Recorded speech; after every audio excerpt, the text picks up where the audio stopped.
I never expected my father's death to feel like freedom. Call came on a Tuesday morning while I was preparing for a client meeting, my desk covered in spreadsheets and coffee-stained receipts. My name is Callie, and until that moment I thought I had my life figured out. Married to a successful real estate agent, working as a senior accountant at a respectable firm, and living in a house that looked like it belonged in a magazine. Perfect on paper, just like my father always wanted. Callie, honey. My Aunt Fiona's voice cracked through the phone. Your father. Alaric had a heart attack last night. He's gone. The world didn't stop. My coffee didn't spill. Instead, I felt an odd sensation, like a weight lifting from my chest while simultaneously crushing it. When? I managed to ask, my fingers absently straightening the papers on my desk. They found him this morning. The neighbor noticed the newspaper hadn't been picked up. Fiona paused. He was in his study, Callie. Working until the end, just like he always did. Of course he was. The great Alaric Hartman wouldn't dare die anywhere else. I could picture him there, slumped over the antique mahogany desk where he'd spent countless nights reviewing my report cards, circling every A- in red ink. I'll need to tell Malcolm, I said, more to myself than Fiona. My husband would want to know immediately. He always insisted on being the first to know everything. Honey, there's something else. Fiona's tone shifted. Your father's lawyer called. There's going to be a reading of the will. He was very specific about who should attend. I almost laughed. Even in death, my father was orchestrating everything, controlling who could and couldn't participate in his final act. When do I need to be there? Friday. The funeral will be Thursday afternoon. She hesitated. Callie, are you okay? I'm fine, I replied automatically, the way I always did. I just need to make some arrangements. As I hung up, my office door opened. Malcolm stood there, perfectly pressed in his charcoal suit, his concerned expression already in place. Sometimes I wondered if he practiced these moments in front of a mirror. Everything all right, sweetheart? I was passing by and heard you on the phone. Of course he was. Malcolm had an uncanny ability to appear whenever I received important calls or emails. He called it being attentive. Well, I tried not to think too hard about what I called it.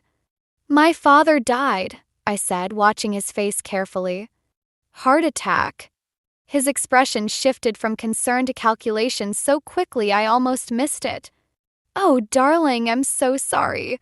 He crossed the room to embrace me, but his next words went straight to business. We should call Mom and Dad. They'll want to help with the arrangements. And we'll need to contact the lawyer about the estate. I pulled away slightly. Aunt Fiona's handling most of it. The funeral's Thursday. Thursday? His brow furrowed. I have that big showing at the lakefront property. The Hendersons are flying in specifically for it. You don't have to come, I said, surprising myself with how easily the words came out. I can handle it. Malcolm's jaw tightened almost imperceptibly. Don't be ridiculous. Of course I'm coming. Family comes first. I'll just reschedule. He said it like he was making a great sacrifice, and I supposed he was, in his way. The Hendersons were potential million-dollar clients. But something in his tone made me think of my father's study, of all those red-inked A-minuses, of expectations and control wrapped in the guise of care. I should get back to work, I said, gesturing at my desk. I'll need to clear my schedule for the rest of the week. Malcolm nodded, kissed my forehead, and left, already pulling out his phone. Probably calling his mother, I thought. They'd be planning how to handle this situation before I even had a chance to process it. I turned back to my spreadsheets, but the numbers blurred before my eyes. In their place, I saw my father's study, that massive desk, and wondered what secrets it might hold now that he was gone. The funeral home smelled like artificial flowers and judgment. I stood in the receiving line, accepting condolences from people who hadn't spoken to my father in years, while Malcolm hovered nearby. his hand possessively pressed against my lower back. "Your father was such a principled man," Mrs. Henderson from the garden club said, clasping my hands. "He never wavered from what he believed was right. That was one way to put it. Another would be stubborn as a mountain." The last time I'd seen my father alive, we'd argued about my decision to switch firms. He'd called it disloyal. I called it a career move. We'd both said things we couldn't take back. Aunt Fiona appeared at my elbow, rescue written all over her face. "Callie, honey, we need you in the study for a moment." I extracted myself from the endless line of mourners, ignoring Malcolm's questioning look. The study was mercifully empty and cool, my father's presence lingering in every leather-bound book and polished surface. "You looked like you needed air," Fiona said, closing the door behind us. "And maybe this?" She pulled a flask from her purse. I laughed despite myself. "Dad would have hated that." "Your father hated a lot of things." Fiona took a sip before passing it to me. "Doesn't mean he was right about them." The bourbon burned going down, but it helped. "Did you know he kept every report card I ever got? Found them in his desk drawer yesterday. All those red marks. He kept other things too." Fiona moved to the bookshelf, pulling out a worn photo album. "Look at this." The album fell open to a picture I'd never seen before. Me at maybe 6 or 7, fast asleep on my father's chest while he worked at his desk. His free hand rested protectively on my back, and his expression— I'd never seen him look so peaceful. "He wasn't always good at showing it," Fiona said softly, "but that man loved you more than anything in this world." The study door opened, and Malcolm stepped in with his mother Lorraine close behind. "There you are, sweetheart. People are asking for you." "We're having a private moment," Fiona said, her voice carrying an edge I'd never heard before. Lorraine's perfectly painted smile didn't waver. "Of course, but there are proper ways to do these things. The guests need to see Callie being strong, maintaining appearances. Alaric would have wanted that." "Don't pretend you knew what my brother would have wanted," Fiona snapped. I closed the photo album carefully, my fingers lingering on its worn cover. "It's fine. I should go back out." Malcolm took my arm, but I pulled away, needing space. His jaw tightened, that familiar tell of controlled frustration. Back in the main room, the whispers followed me. I caught fragments, "married so young." And just like her mother. The last one stung. My mother had died when I was 4, and my memories of her were more impression than fact. A laugh, the smell of vanilla, warm hands. "Your father-in-law and I were just discussing the house," Mrs. Peterson, my father's neighbor, said as I passed. "Such a shame to think of strangers living there." I stopped short. "What?" "Oh," she fluttered her hands. "I just assumed you'd be selling. With you living across town and all." "We haven't made any decisions yet," Malcolm cut in smoothly, appearing at my side. "These things take time." Of course. Mrs. Peterson nodded sympathetically. "Though, if you're interested, my nephew is in real estate." "I handle all our family's property matters," Malcolm said, his professional smile firmly in place. "We'll be sure to keep everyone's interests in mind." I looked at him sharply. When had my father's house become our family's property? But before I could speak, Fiona called everyone to attention. It was time for the eulogy. Standing at the podium, looking out at the sea of faces, some genuine in their grief, others just here for the show, I realized something. Everyone here thought they knew exactly who my father was, who I was, what should happen next. They all had their scripts ready. But as my hand touched the photo album in my jacket pocket, I wondered if any of us really knew the whole story. And for the first time since that phone call, I felt something beyond grief or relief, curiosity. The day after the funeral, I found myself alone in my father's study, surrounded by cardboard boxes and memories. Malcolm had insisted on coming, but a client emergency pulled him away, probably for the best. I needed space to think, to breathe, to process. I started with his desk drawers, methodically sorting through decades of my father's life. Tax returns, insurance policies, everything organized with military precision. Classic Alaric Hartman. The bottom drawer stuck. I yanked harder, and it finally gave way with a crack, sending me stumbling backward. A false bottom. Of course, my father would have a secret compartment. The man who triple-checked my homework would never be completely transparent. Inside, I found a leather portfolio and an envelope with my name written in his precise handwriting. My hand shook as I opened it. "Dearest Callista," it began. He only used my full name when something was serious. "If you're reading this, I've failed to tell you what matters most. Portfolio contains my updated will and a letter explaining everything. The house, the investments, my entire estate, it's yours with one condition. It must remain solely in your name." I read that line 3 times. Solely in my name? I've watched you disappear piece by piece since your marriage. You remind me of your mother in that way, trying so hard to be what others want that you forget who you are. I made the same mistake with her, trying to shape her into someone she wasn't. By the time I realized my error, it was too late. The study door creaked open. I quickly folded the letter as Malcolm walked in, his emergency apparently resolved. "Any progress?" he asked, surveying the boxes. "Mother suggested we could have her interior decorator come by next week. Start fresh." "We're not redecorating," I said, my father's words still ringing in my head. "Not yet." Malcolm's smile tightened. "Sweetheart, you can't keep it as a shrine. We need to think practically. I stood up, the portfolio clutched to my chest. "This isn't our house, Malcolm. It's mine." "Of course it is," he soothed, reaching for the portfolio. "I just meant—" I stepped back. "Don't." Something flickered in his eyes, that same look he got when I declined his family's holiday invitations or suggested separate bank accounts. "What's that you're holding?" "Dad's will. He left everything to me." "Well, that's wonderful news." His smile returned, calculated and warm. "We can finally start that investment project I've been talking about. The lakefront development." "No." The word came out stronger than I expected. "The inheritance is in my name only." That was his condition.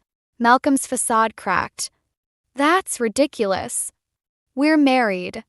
What's yours is mine." "Is it?" I thought about the photo album, about my father's letter, about all the times Malcolm had made decisions for us without asking. Like how my career is yours to manage. My time? My life? "You're being dramatic." He reached for me again. "You're grieving. Let me handle things." "Like you handled my promotion opportunity?" The words burst out before I could stop them. "I found the email you deleted. The one offering me the senior position at Crawford and Mills." Malcolm's face hardened. "That firm's across the country. You weren't seriously considering it. That wasn't your choice to make. Everything I do is for us, for our future." His voice rose slightly. "Your father never understood that. He filled your head with these independent notions, but marriage is about unity, about trust, about control." I finished, suddenly seeing everything clearly. "Like how you tracked my phone, monitored my emails, managed my social calendar?" Malcolm stepped closer, his voice dropping to that reasonable tone he used when he thought I was being difficult. "Callie, you're upset. We should discuss this at home where Mother can help us sort things out." I looked at him, really looked at him, and saw what my father must have seen. A man so afraid of losing control that he'd smother anything that threatened it. "No," I said quietly. "I think I'll stay here tonight. I have more sorting to do." His jaw clenched. "This isn't over." As he stormed out, I unfolded my father's letter again. "You're stronger than you know," it continued. "Don't let anyone convince you otherwise." For the first time in years, I believed it might be true. I spent 3 days at my father's house, sleeping in my old bedroom and avoiding Malcolm's calls.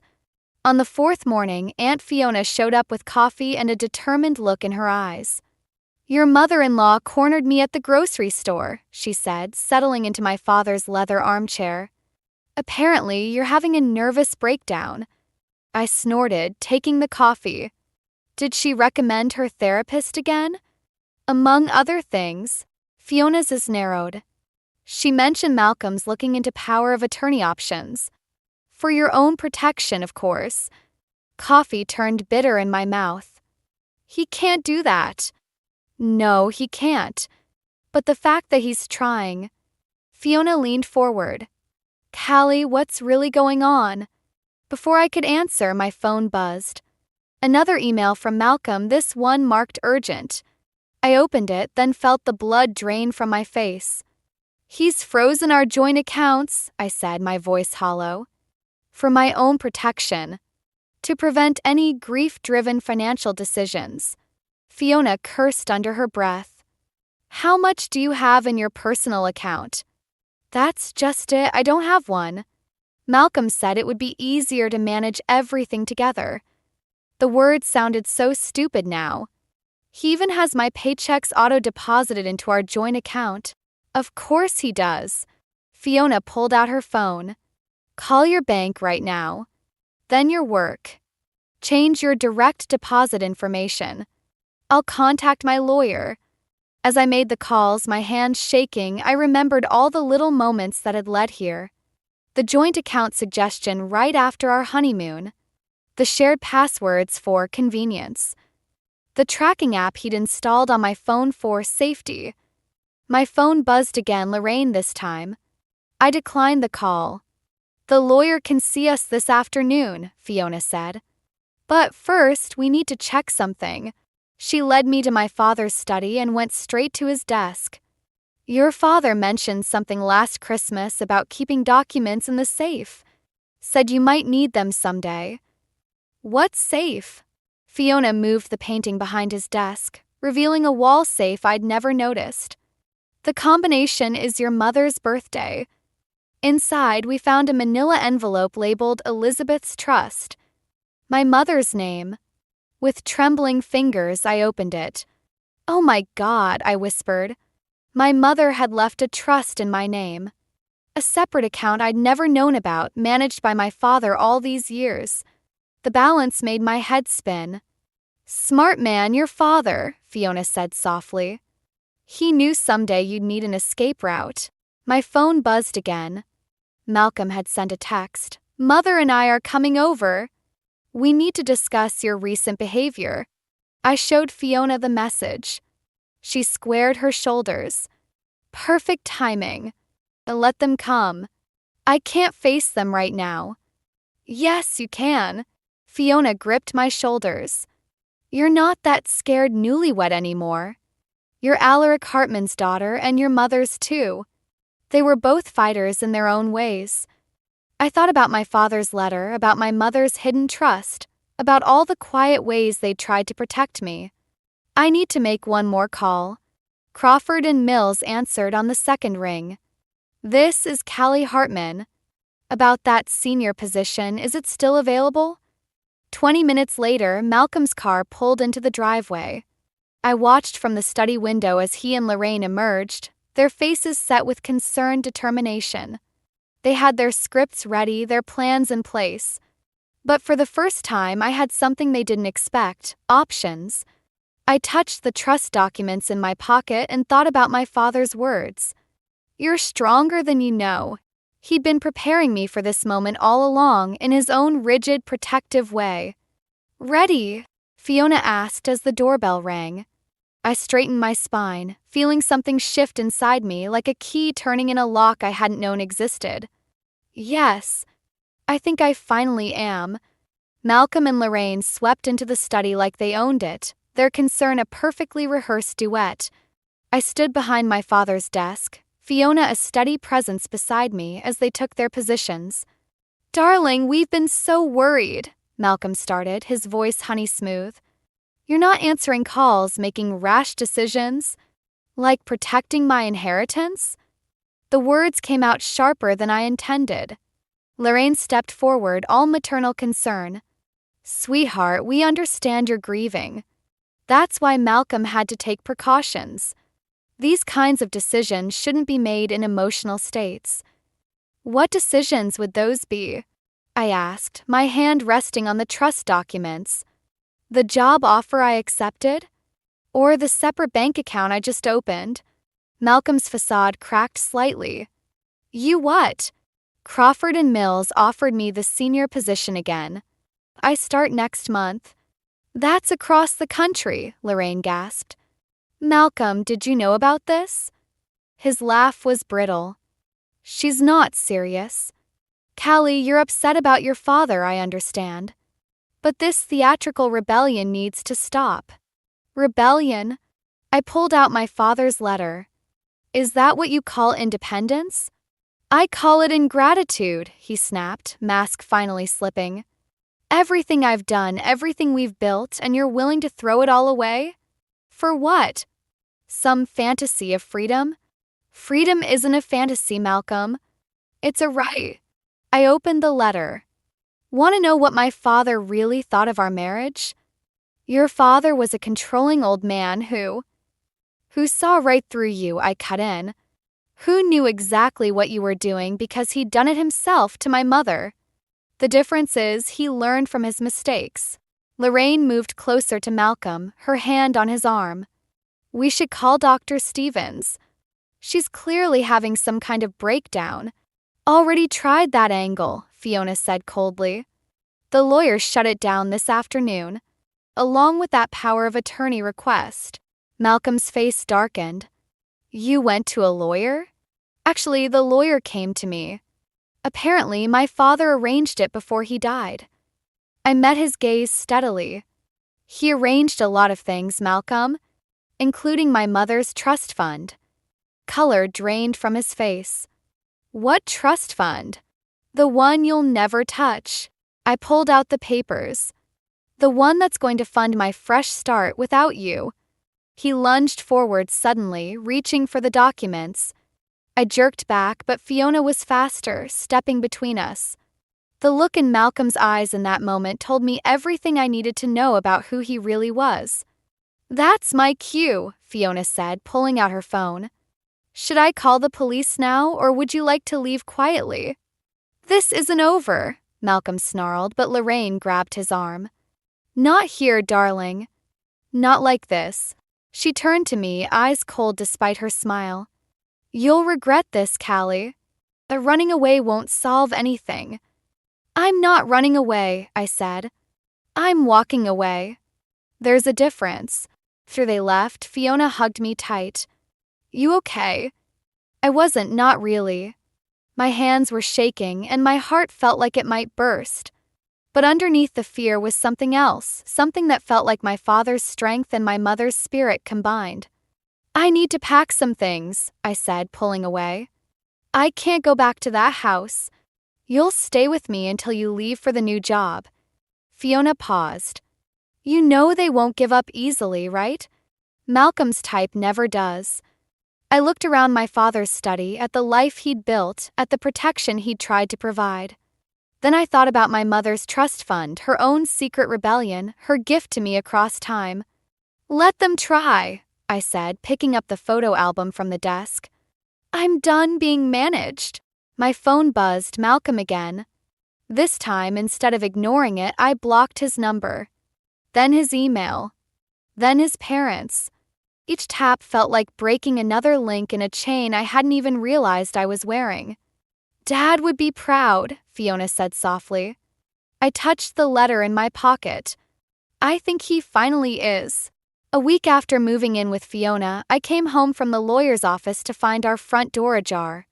Inside, drawers hung open, papers scattered across the floor, and my father's photo album lay torn apart, its pages strewn like fallen leaves. Fiona? My voice echoed through the empty house. No answer. My phone buzzed, an email from an anonymous account. Inside was a photo of my mother's trust fund documents, followed by a simple message. We should talk. Alone. Park. 7 p.m. I knew Malcolm's writing style. Even without a signature, I could feel his fingerprints all over this. "Called the police," Fiona said from behind me, making me jump. She looked shaken but angry. "They're on their way. Nothing seems missing except the trust fund papers," I finished. "I know where they are." My phone buzzed again. Another email. "Tick-tock. Coming." Fiona read over my shoulder.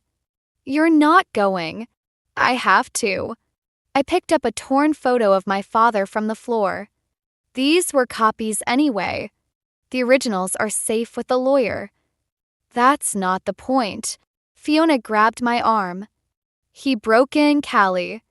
This isn't about money anymore, it's about control." "It was always about control." I pulled away. "But now I'm the one choosing where and when." Park was deserted except for Malcolm. Sitting at a chess table like this was just another evening game. He'd suggested we play chess on our first date, claiming it would help him understand how I thought. I should have recognized the red flag. "You're alone," he said as I approached. "Good. Where are the papers?" He smiled, pulling them from his jacket. "Sit. Let's talk like reasonable people. Breaking and entering seems pretty unreasonable to me." "You left me no choice." His voice hardened. "You're destroying everything we built." "For what?" "Some misguided notion of independence." "No," I said, remaining standing. "I'm building something new. Without you." "You really think you can manage on your own?" He laughed. "You couldn't even handle your own banking without me." "Because you never let me try." I met his gaze. "But my father did something you never did. He trusted me to make my own choices." "Your father?" Malcolm stood suddenly. "The man who controlled every aspect of your life? Who made you feel worthless unless you met his impossible standards? He learned from his mistakes. Unlike you." Malcolm's smile turned cruel. "Did he? Or did he just manipulate you one last time from beyond the grave? Trading his control for your blind loyalty?" The words hit harder than I expected, touching a doubt I hadn't wanted to acknowledge. Had my father really changed, or was I just switching one form of control for another? "The papers," I said, holding out my hand. "I'll make you a deal." He pulled out another document. "Sign this. Transfers half the trust fund to our joint account. In return, I'll forget about pressing charges." "Charges?" "For embezzlement." His smile widened. "I have proof you've been moving company funds. My mother's already spoken to the board." My blood ran cold. He was lying, he had to be. But Malcolm had always handled the company's books, had access to all our accounts. "You wouldn't. Try me." He slid the transfer document forward. "Sign and this all goes away. We can start fresh. I'll even support your career goals within reason, of course." For a moment, I felt the old fear creeping back. The urge to give in, to keep the peace, to be the perfect wife he'd molded me to be. Then he heard silence. Malcolm's face changed. "What did you do?" "Nothing," I said, feeling stronger with each word. "Fiona called them. When you broke into her house. The house where there are security cameras." He grabbed for the papers, but I was already backing away. "You're bluffing." "Am I?" I pulled out my phone, showing him the live feed from Fiona's security system. "I learn from the best, Malcolm. Just not from you." As the police cars pulled up, I saw something I'd never seen before in Malcolm's eyes: fear. And for the first time since my father died, I felt truly free. The police interview room felt colder than it should in August. Malcolm sat across from me, his lawyer beside him, looking more disheveled than I'd ever seen him. 3 hours of questioning had cracked his perfect facade. "Mrs. Everett," the detective said, "we need your statement about the financial records." Before I could speak, Malcolm's lawyer intervened. "My client is willing to drop all allegations of embezzlement in exchange for—" "No deals," I cut in, pulling out a USB drive. These are the real company records. The ones Malcolm didn't know I kept. Malcolm's head snapped up. What?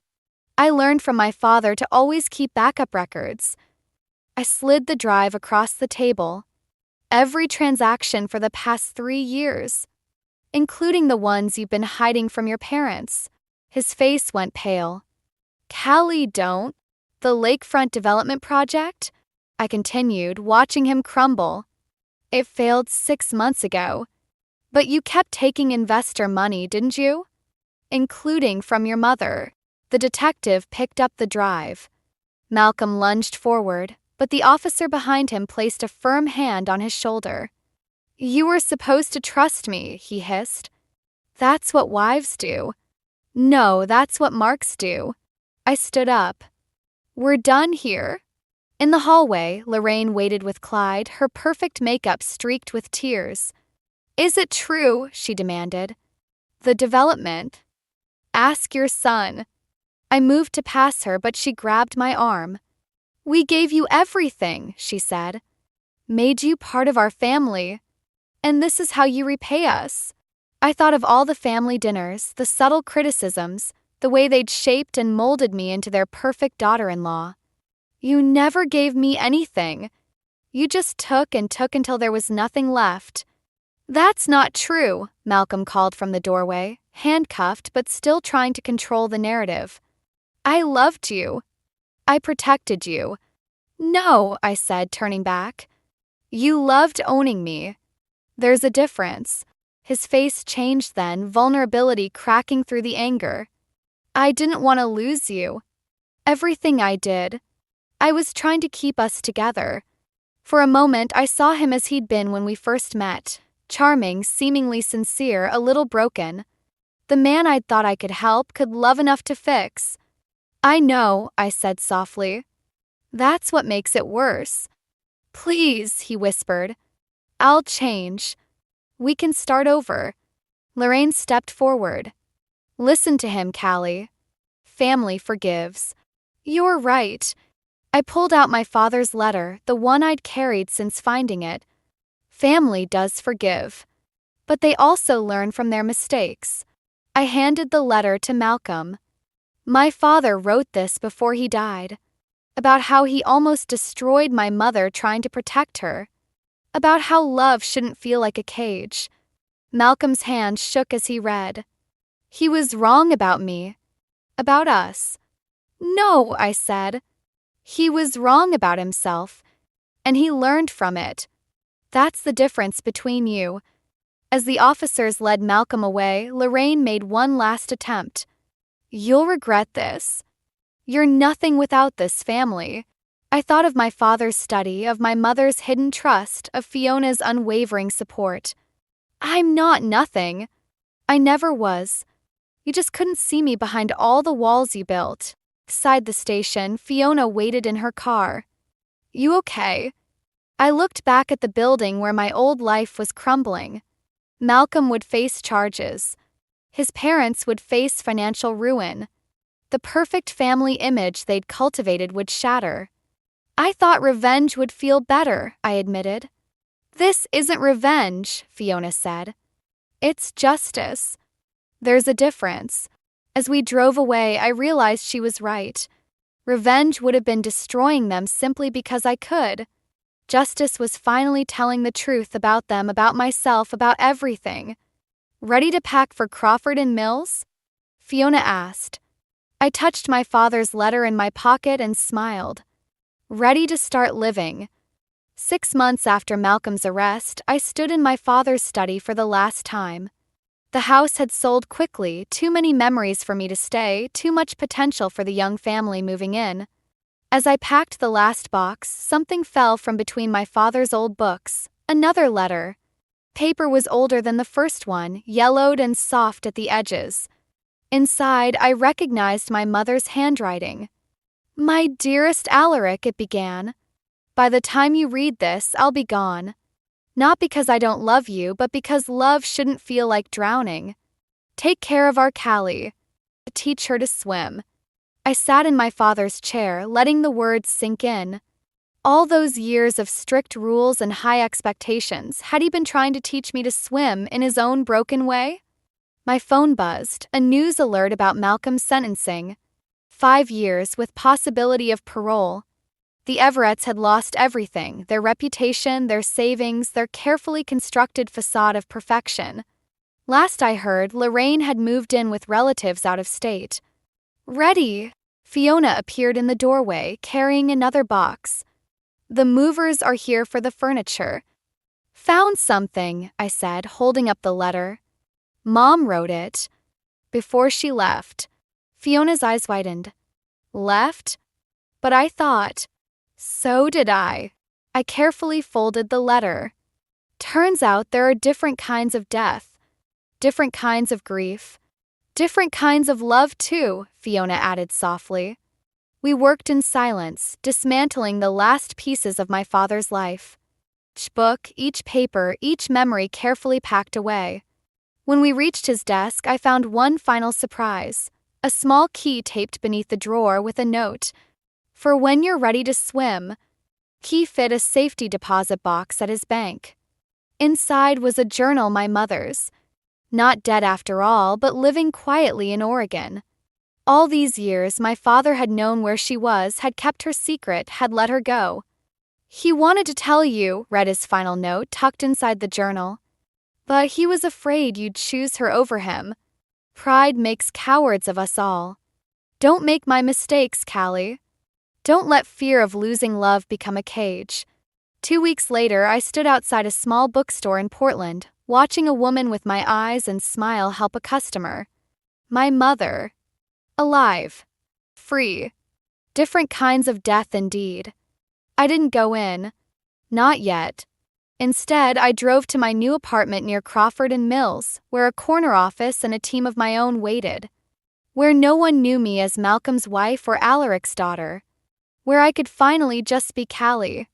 That night, I sat on my balcony with a glass of wine and my father's photo album. The last page held a surprise, a photo I'd never seen before. My mother and father, young and laughing, with baby me between them.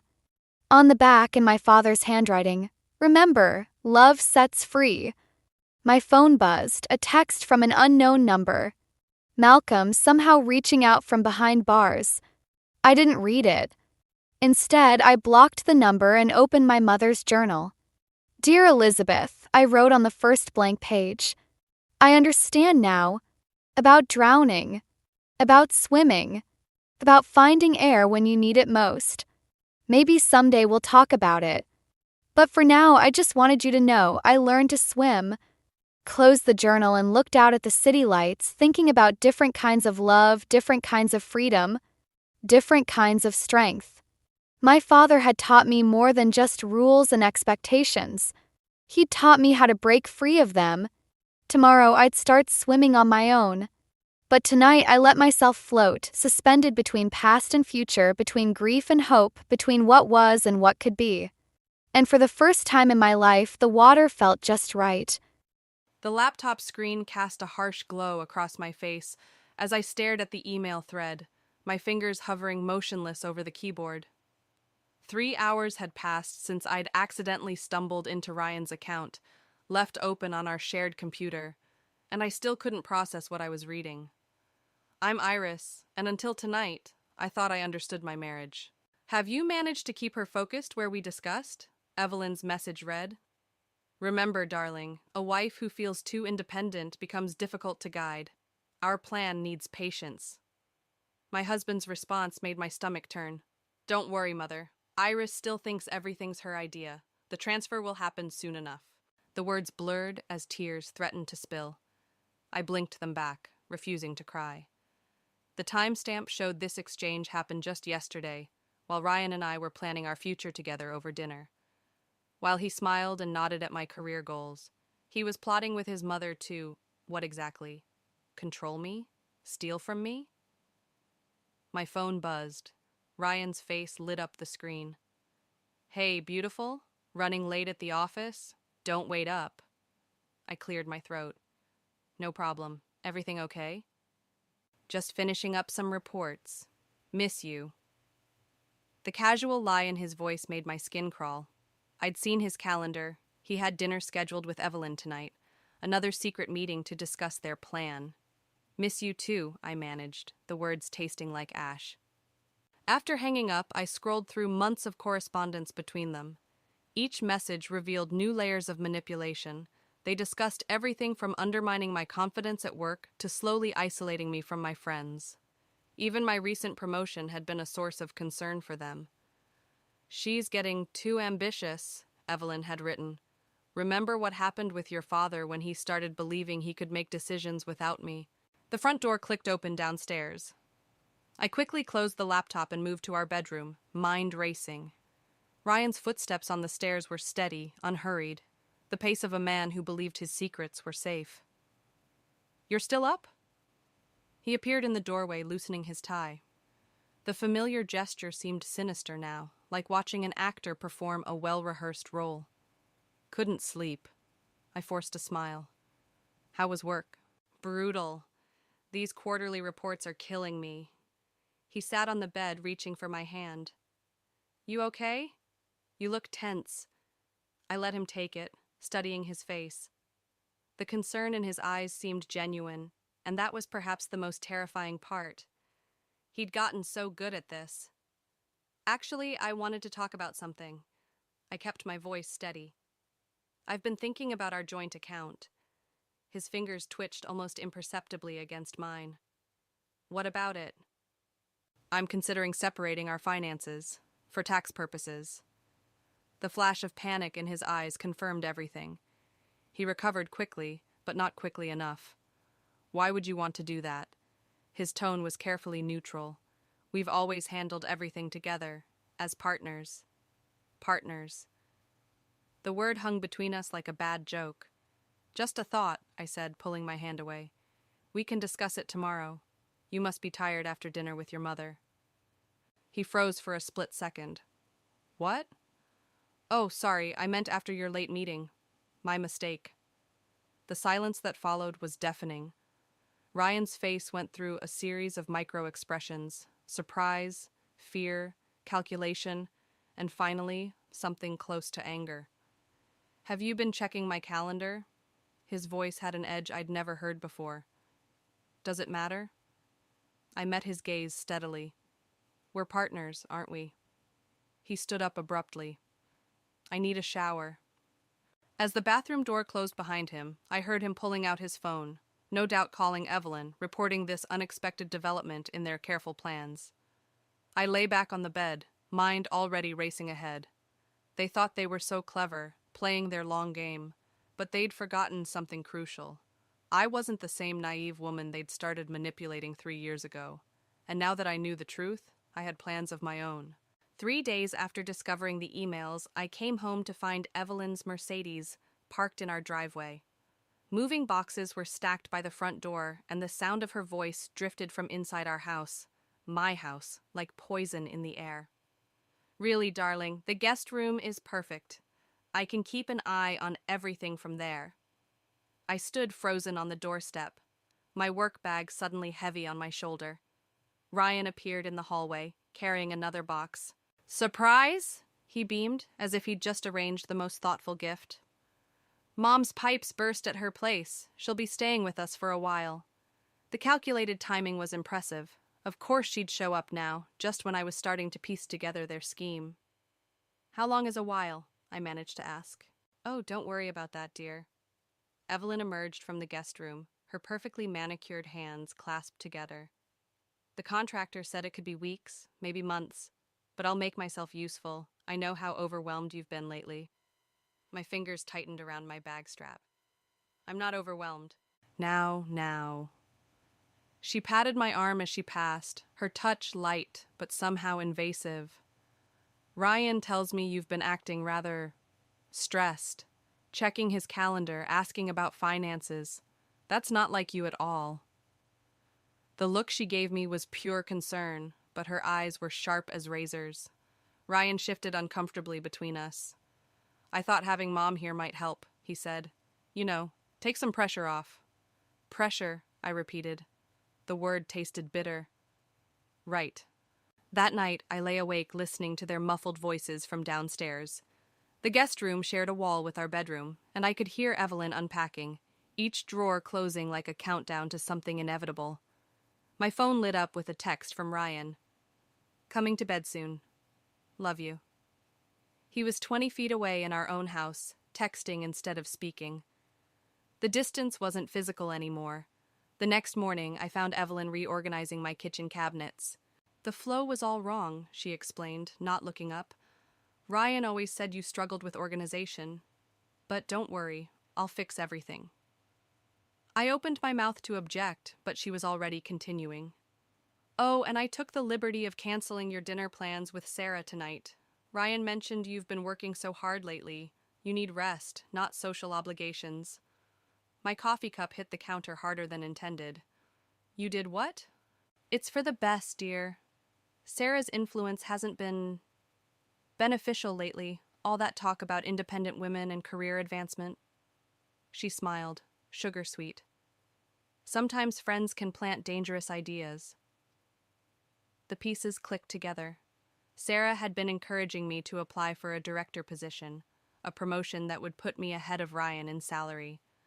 I can manage my own social calendar, I said, keeping my voice level. Of course you can, dear. She reached up to pat my cheek. But as Ryan's mother, it's my duty to protect this marriage. We wouldn't want you making any impulsive decisions. The threat was clear beneath her words. I stepped back, my mind racing. They were moving faster than I'd anticipated, already working to isolate me. That evening, Ryan came home early for the first time in months. He found me in our home office, supposedly working late. Mom made dinner, he said, hovering in the doorway. Your favorite. I didn't look up from my laptop. Not hungry. He sighed. Iris, I know this is an adjustment, but Mom means well. She just wants to help. Help with what, exactly? The question hung between us. I finally looked at him, really looked at him.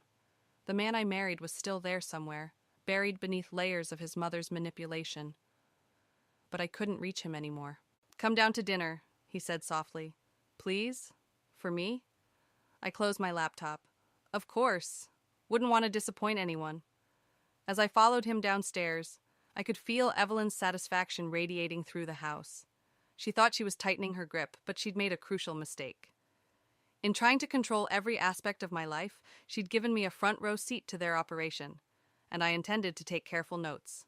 The bank statement trembled in my hands as I stared at the transaction history. Over the past 6 months, nearly $40,000 had been siphoned from our joint savings account through a series of small transfers. Each one labeled as household expenses or maintenance costs, all authorized by Ryan. I'd been tracking the money trail for weeks, watching our account balance dwindle while Evelyn paraded around in new designer outfits, and Ryan made excuses about inflation and rising costs. But seeing the full scope of their deception made my chest tight with rage. A knock at my office door startled me. Come in, I called, quickly minimizing the browser window. Mrs. Mitchell? My assistant poked her head in. There's a David Carter here to see you. Says it's personal? The name hit me like a punch to the gut. Evelyn's ex-husband. What could he possibly want? Send him in. David Carter looked nothing like I'd imagined from Evelyn's bitter descriptions of her failure of an ex. He was tall, distinguished, with kind eyes that carried a familiar wariness I recognized from my own mirror. Iris, he said, closing the door behind him. I hope you'll forgive the intrusion, but when I heard Evelyn moved in with you and Ryan... He paused, choosing his words carefully. Let's just say I couldn't stay silent anymore. How did you know where to find me? My wife Sophia works in marketing too. Different firm, but same circles. He sat down, his expression grave. We've been watching Evelyn's patterns repeat themselves. The same tactics she used to destroy our marriage, she's using on you. My throat tightened. The money. He nodded. Started small with us too. Then suddenly, I was drowning in debt I couldn't explain. By the time I figured it out, he pulled out his phone, scrolling through some documents. Well, let's just say you're catching on faster than I did. The office door burst open. Ryan stood there, his face flushed with anger. What the hell is this? Ryan, I started, but he cut me off. Mother warned me you might try something like this. His voice shook. Meeting with her ex-husband? Behind my back? David stood slowly. Your mother warned you because she knew I'd tell the truth about her. About what she did to our family. Get out. Ryan's hands were clenched into fists. You have no right to be here. Actually, I said, standing up, I invited him. The lie came easily. Because I needed answers about the $40,000 you and your mother stole from our savings. The color drained from Ryan's face. That's not... I can explain. Mrs. Bennett? My assistant appeared behind Ryan, looking concerned. Security is on their way up. That won't be necessary, David said calmly. I'm leaving. But Iris, my wife, and I would love to have you over for dinner sometime, when you're ready to hear the whole story.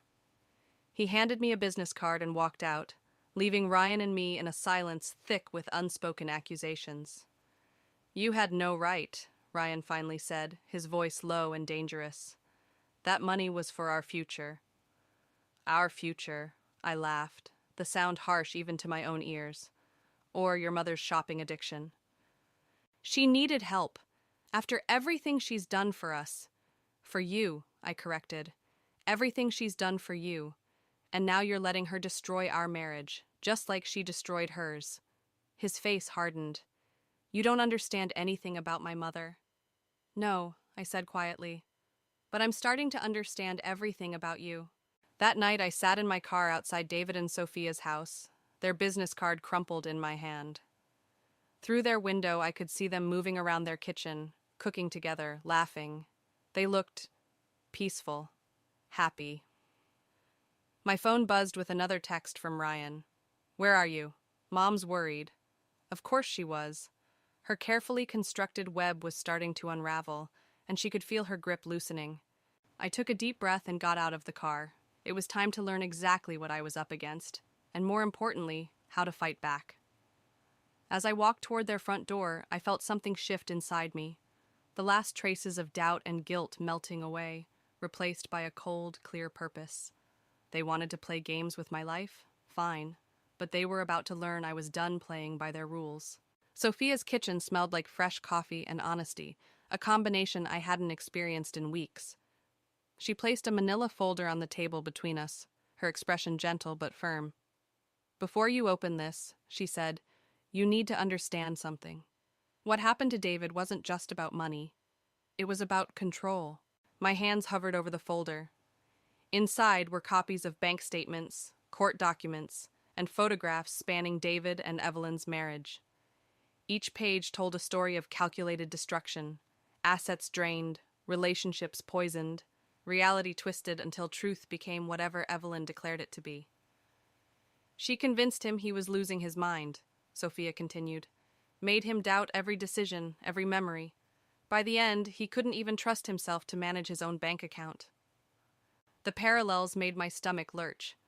I thought about the mistakes I'd been making lately, appointments I supposedly forgot, conversations I supposedly misremembered. How Ryan would exchange knowing looks with his mother, their concern masking something darker. My phone buzzed. Another message from Ryan. Meeting got canceled, coming home early. We need to talk. They're accelerating their timeline, I said, showing Sophia the text. Ever since David showed up at my office. They're scared. She leaned forward. You're not following their script anymore. I flipped through more documents, stopping at a familiar name, Carter Engineering Solutions. This was David's company? Built it from nothing. Evelyn convinced him to add her name to the incorporation documents. For tax purposes, she said. 6 months later, she'd transferred controlling interest to herself and pushed him out of his own business. My hands started shaking. Last week, Ryan had suggested I add him as a partner to my freelance consulting business, for tax purposes. I have to go, I said, standing abruptly. I need to get to the bank before... The next text from Ryan stopped me cold. Mom's handling some paperwork for us. She says it's urgent. Don't go home, Sophia said, reading my expression. Stay here tonight. We can help you figure out... No. I gathered my things, mind racing. If I don't show up, they'll know something's wrong. I need to keep playing along until I can protect myself legally. The drive home felt like entering enemy territory. Ryan's car was already in the driveway, along with Evelyn's Mercedes. Through the living room window, I could see them sitting together, heads bent over documents. Inside, the air felt thick with anticipation. Ryan looked up with relief that seemed almost genuine. "There you are. Mom's been helping me organize our finances, making everything more efficient." Evelyn smiled, sliding a stack of papers across the coffee table. "Just a few signatures needed, dear. Standard power of attorney forms, in case anything happens to you, of course. Ryan needs to be able to manage your affairs." My pulse roared in my ears as I picked up the papers, pretending to read them. Every instinct screamed at me to run, but I forced myself to sit down instead. "Actually," I said carefully, "I've been thinking about our financial situation too." Ryan and Evelyn exchanged a quick glance. "I'd like to meet with a financial advisor first," I continued.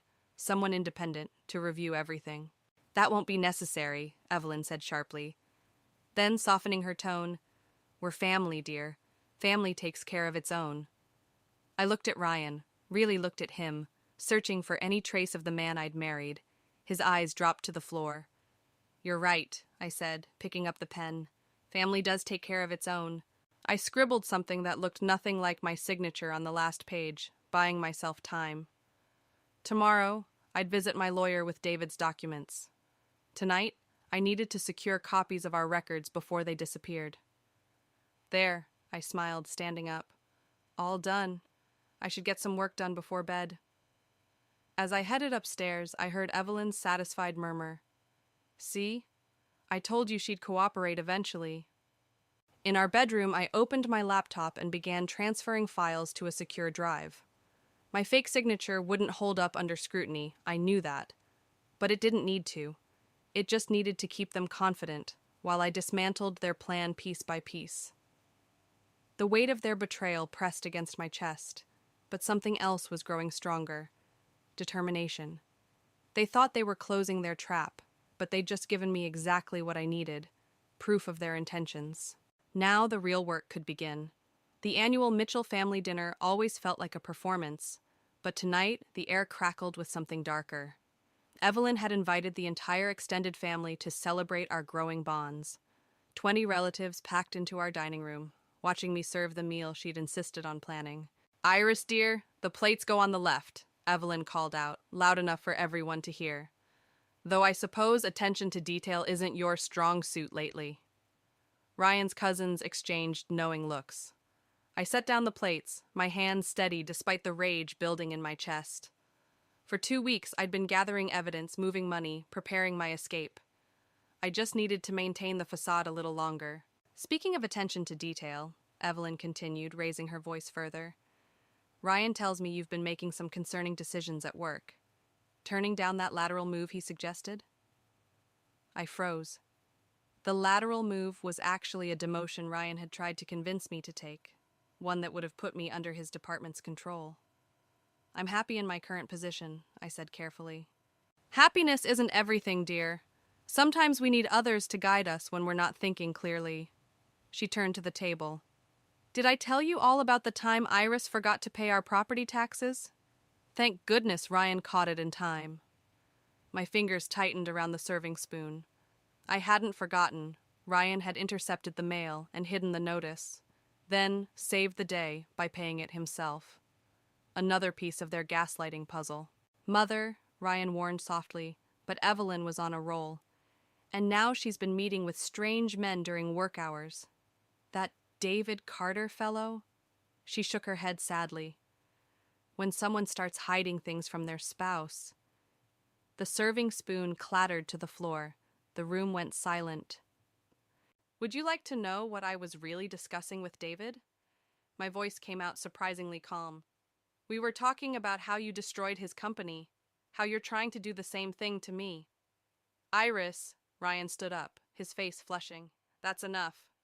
"No, it's not." I pulled out my phone, opening the folder of evidence I'd been collecting.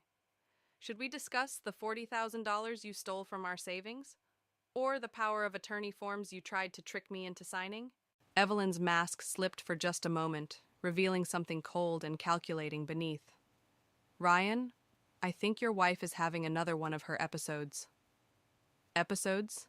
I laughed, the sound sharp and foreign. Like the ones you convinced David he was having before you took everything from him? You're embarrassing yourself, Ryan hissed, grabbing my arm. And you're upsetting Mother. I yanked away from him, addressing the shocked faces around the table. Did any of you know that Evelyn's broken pipes were a lie? That she moved in here to help Ryan isolate me from my friends? To gain control of my assets? That's absurd, Evelyn said, but several relatives shifted uncomfortably. They'd seen this before, I realized. They'd watched her do it to others. Show them the papers, Ryan, I challenged. Show them what you and your mother were trying to get me to sign. Instead of responding, Ryan turned to the guests. I'm so sorry, everyone. Iris has been under a lot of stress lately. Mother's been trying to help, but... Always the devoted son, I said quietly. Tell me, does it bother you that she's using the exact same playbook on me that she used on your father? Or does it feel normal now, watching her destroy someone else's life? The silence that followed was deafening. Evelyn stood slowly, her composure cracking. I will not be spoken to this way in my own... Your home? I cut her off. This isn't your home, but you're right about one thing. I pulled off my wedding ring, letting it fall onto the dining table with a hollow ping. I don't belong here anymore. As I walked out, leaving the chaos behind me, I heard Ryan calling my name. But it was Evelyn's voice that followed me to the door, sharp with fury. You'll regret this, when you have nothing left. No. I turned back one last time. That's where you're wrong. For the first time since I met your son, I finally have everything I need. The truth. The door closed behind me with a satisfying click. In my car, my phone lit up with messages from Ryan's relatives, some expressing shock, others sharing their own stories of Evelyn's manipulation. The facade had cracked, and the truth was spilling out. It wasn't the revenge I'd planned, but somehow, this felt better. Sometimes the best revenge isn't about destroying your enemies. It's about exposing them to the light. The police officer's flashlight beam cut through my car window, momentarily blinding me. Step out of the vehicle, Mrs. Mitchell. 3 hours after walking out of the family dinner, I'd returned home to collect some essentials. Instead, I found 2 police cruisers in my driveway and Ryan standing with Evelyn, his face a mask of concern. She's been acting erratically, I heard Evelyn say as I got out. We're worried she might harm herself, or others. The second officer was already searching my car. Ma'am, your husband says you took some important financial documents. He's concerned about your state of mind. Those documents prove they've been stealing from me. My voice shook despite my efforts to stay calm. Call my lawyer. She has copies. Your lawyer? Ryan stepped forward, perfect worry lines creasing his forehead. Honey, you don't have a lawyer. This paranoia started when you began meeting with Mother's ex-husband. The officers exchanged looks. Of course they'd believe him. The concerned husband, the devoted son protecting his mother. I'd played right into their hands by coming back alone at night. Check my phone, I said. The evidence. But my phone wasn't in my pocket. With horrifying clarity, I remembered setting it down on the kitchen counter when I'd come inside. Through the window, I could see Evelyn watching me, my phone visible in her hand. Mrs. Mitchell, the first officer said gently, we can do this voluntarily, or we can make it official. Your family's arranged for a psychiatric evaluation, for your own safety. The pieces clicked together. This was their endgame, not just controlling me, but discrediting me entirely. Once I was committed, even temporarily, everything I'd said about them would be dismissed as delusions. Ryan, I turned to him, searching for any trace of the man I'd married. You know what she's doing. You know this isn't right. Something flickered in his eyes. Doubt, maybe even guilt. But then Evelyn's hand touched his arm and his expression hardened. I just want you to get help, he said. Mother knows an excellent facility. I bet she does? I laughed. the sound bordering on hysteric. Let me guess. The same one David ended up in before she took his company. See how she obsesses over these conspiracy theories? Evelyn's voice dripped with concern. Officers, please, before she hurts herself. The police moved closer. Fight or flight instinct kicked in, but both options would only prove their point about my instability. I had to think bigger, longer term. Okay, I said quietly. I'll go voluntarily, but I want to call someone first. I don't think, Evelyn started, but the officer nodded. Supervised call only. I recited Sophia's number from memory, praying she'd understand what I couldn't say directly. When she answered, I kept my voice steady. It's Iris. I'm at the house with Ryan and Evelyn. The police are here to take me for a psychiatric evaluation. I emphasized each word carefully. Could you tell David I'm sorry I couldn't finish our business discussion about his old company records? A pause. Then Sophia's voice, sharp with understanding. Don't sign anything. We'll have someone there in 30 minutes. That's enough, Evelyn snapped, moving to end the call. But it was enough. David's documented history with Evelyn, combined with the financial records I'd already given my lawyer, would raise too many questions for them to risk holding me. Actually, the second officer said, checking his radio, we just got a call from your lawyer, Mrs. Mitchell. She's requested we wait for her arrival. Evelyn's composure cracked. This is ridiculous. My son has the right. Your son, I cut in, doesn't have any rights over me. Those power of attorney papers were never legally signed. Ryan stepped toward me, but stopped when I flinched away. Iris, please, let us help you. Help me? I looked between them, mother and son, their masks slipping to reveal the desperation beneath. You never wanted to help me? You wanted to own me? Flashing lights appeared at the end of the street, not police this time, but my lawyer's car. As it approached, I saw Evelyn's hand tighten on Ryan's arm, her nails digging in like talons. The game wasn't over, but the rules had changed. They'd pushed me to the edge, thinking I'd break. Instead, they'd given me exactly what I needed, proof of how far they'd go to maintain control. Now it was my turn to push back. The bank manager's office felt too small for the storm brewing inside it. Ryan sat across from me, his lawyer nervously shuffling papers, while my own attorney laid out documents like playing cards in a high-stakes game. As you can see, she said, these transfers were made without Mrs. Mitchell's knowledge or consent. Furthermore, we have evidence of systematic financial manipulation dating back 18 months. Ryan's face remained carefully blank, but his fingers drummed against his knee, a tell I'd learned to recognize during poker nights that felt like a lifetime ago. There must be some mistake, his lawyer started, but I cut in. Show him the Cayman accounts. The color drained from Ryan's face. How did you... David kept excellent records, I said quietly, including the offshore accounts Evelyn used to hide his company's assets before she took control. Funny how you used the exact same bank. A knock at the door made us all jump. The bank manager stepped back in, looking grave. Mrs. Mitchell, the transfer you requested is complete. All joint accounts have been frozen pending investigation. Ryan's phone buzzed.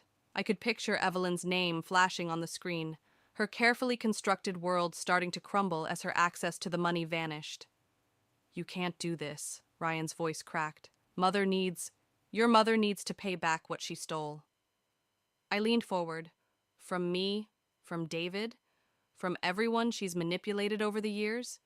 The DA is very interested in her pattern of financial exploitation. His phone buzzed again, more urgent this time. Ryan stared at it like a lifeline. Go ahead, I said. Answer it. Let her know that her safety net is gone, that her precious son can't fix this for her. Instead, he switched the phone off. For the first time since this began, I saw something shift in his eyes, like a spell breaking. I never meant, he started, then stopped. The money was supposed to be temporary, just until Mother got back on her feet. Like it was temporary with David, with your father? I pulled out one final document, a bank statement showing recent transfers to a private psychiatric facility. Or were you planning to make me disappear like the others who stood up to her? The lawyer beside him stiffened, clearly hearing this for the first time. That wasn't... I wouldn't have. Ryan's facade cracked completely. She said it was for your own good, that you needed help. The only thing I needed was a husband strong enough to choose me over his mother's manipulation. A commotion outside the office drew our attention. Through the glass wall, I saw Evelyn arguing with security, her perfectly maintained appearance showing signs of strain. When she spotted me, her eyes narrowed with a hatred that made my skin crawl.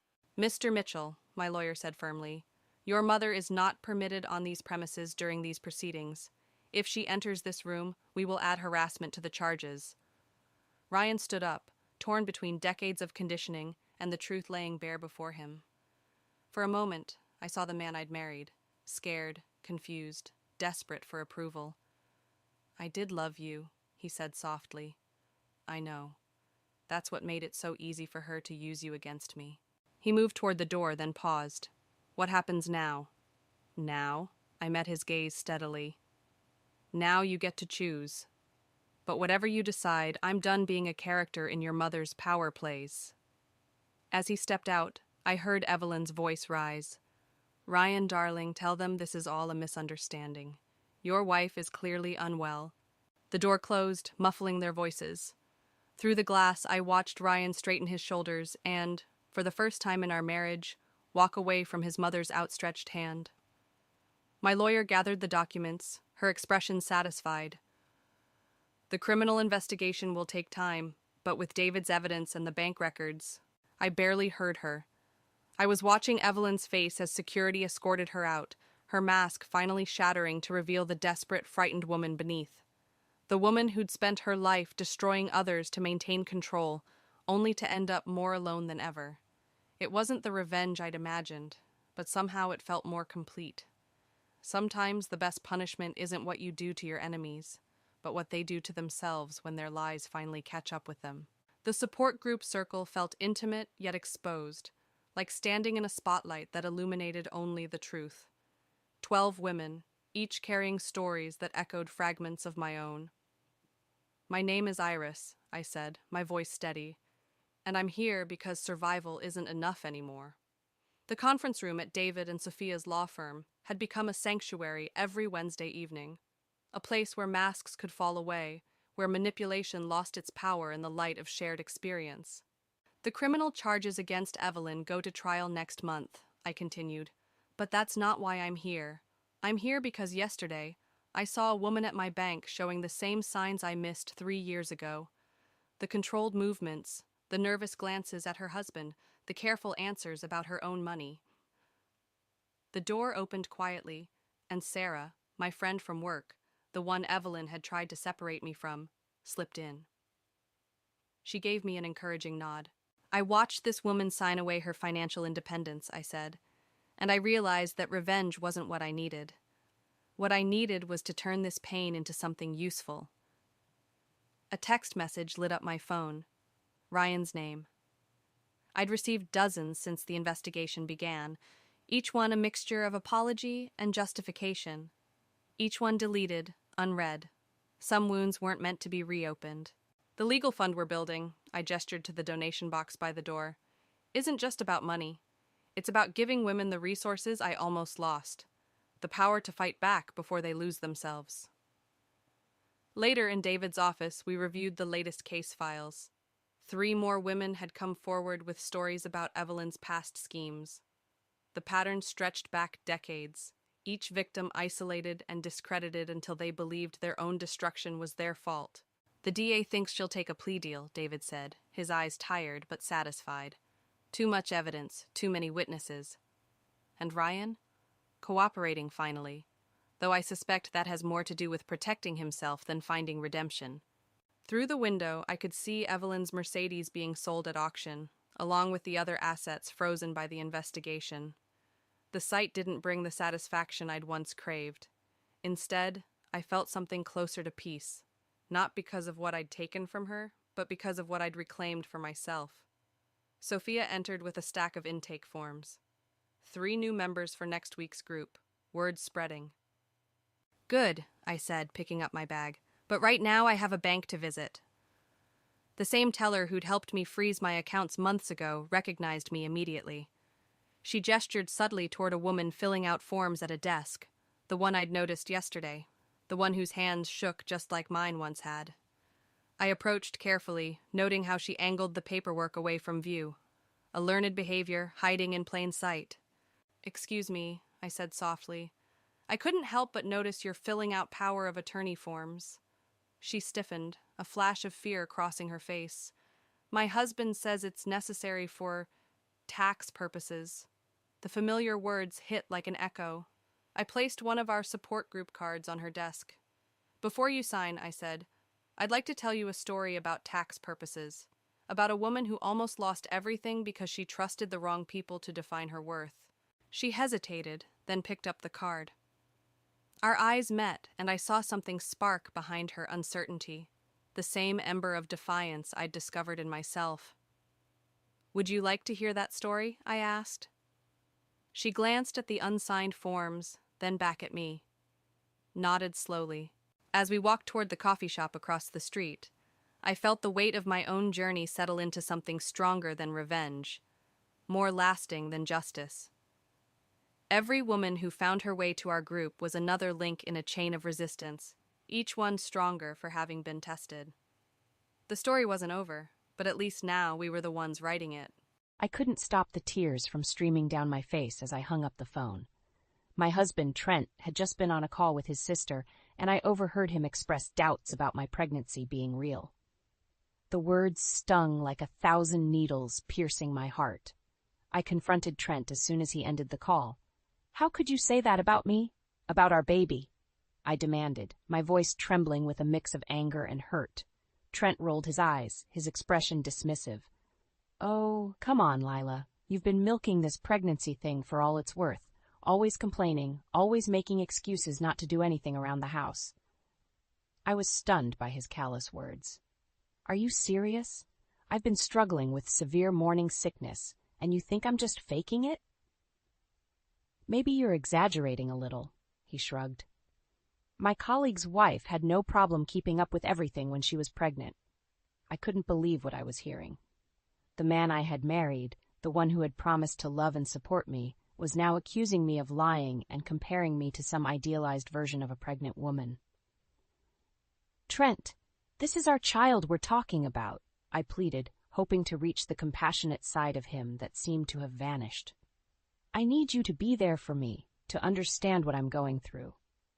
But he just scoffed. "Stop being so dramatic.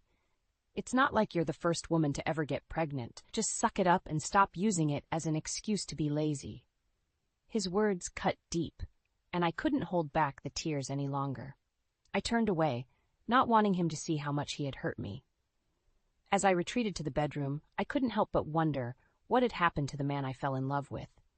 Where was the caring, supportive partner I had married? And how could I make him see that his behavior was tearing us apart? In the following weeks, my morning sickness only seemed to worsen. I could barely keep anything down, and the constant nausea left me feeling drained and exhausted. Even simple tasks like making the bed or doing the dishes felt like monumental challenges. Trent, however, showed no signs of understanding or empathy. Instead, his impatience grew with each passing day. "I can't believe you let the house get this messy," he sneered one morning as he surveyed the cluttered living room. "It's like you're not even trying anymore." I tried to explain, my voice weak and strained. "Trent, I'm really struggling with this pregnancy. The nausea is constant, and I can barely function." But he just scoffed, his eyes cold and dismissive. "Don't give me that excuse again. My colleague Dean's wife managed to keep everything together when she was pregnant. She never let her house look like this pigsty." The comparison stung, and I fought back tears. "I'm sorry, but I'm not Dean's wife. I'm dealing with this the best I can." Trent's jaw tightened, and I could see the anger simmering behind his eyes. "You know, Dean's right. You're just using this pregnancy as an excuse to be lazy and avoid your responsibilities." I recoiled, stunned by his harsh words. "What? I'm not using anything as an excuse. I'm genuinely struggling here." But Trent wasn't listening. He just shook his head in disgust. "You're pathetic. I can't believe I married someone so weak and useless." His words cut me to the core, and I couldn't hold back the tears any longer. I fled to the bedroom, sobs racking my body. As I buried my face in the pillow, trying to muffle the sound of my anguish, I couldn't help but wonder how things had gone so wrong. Who was this cruel, heartless man, and what had happened to the loving, supportive partner I had married?